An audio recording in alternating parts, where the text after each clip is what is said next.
Yo! What's up mga kagulong? Welcome back to my vlog. Siyempre, food trip again. Ang food trip natin for today's video ay menudo. Siyempre, bago tayo kakain, magpa-pray muna tayo.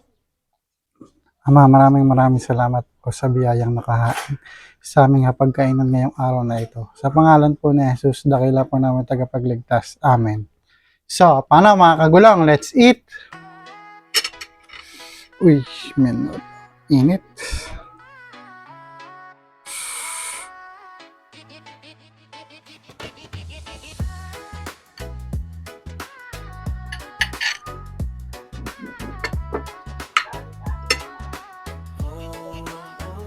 Kumain si Idol, lahay natatakam sa bawat subo may First bite mga kagulong. mga viewers niya laging nakaabang pati yung mga haters Party. niya na walang alam. Second bite mga kagulong para sa mga mahal natin basher. Dahil sa vibes niya tunay Ops, ako naman. natural, hindi mayabang, solid makisama kaya maraming ang Siyempre, ang third bite natin para sa mga mahal natin supporter. nakakagutom Ops, ako naman. nang wala sa oras, busog ka na nga pa sa aliwan, ano pa hinihintay, kainan na naman pagtunog intro, tara nang manood, Unico Vlog, always all good.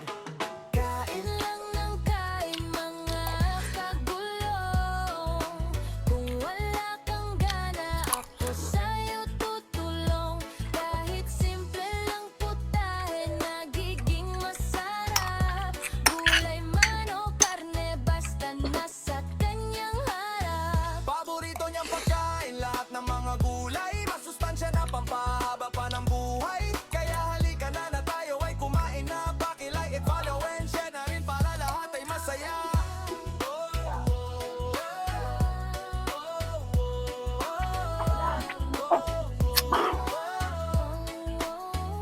Automatic good vibes ang dala-dala, hindi lang pagkain ng kanyang content, kasama ang respeto at pagharap, pinapakita niyang libre ang mangarap.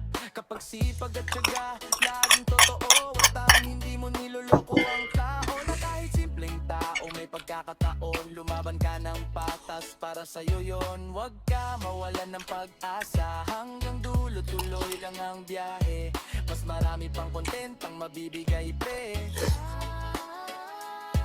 Pagdating sa sipag, walang iwanan, lalong-lalo na sa hapagkainan.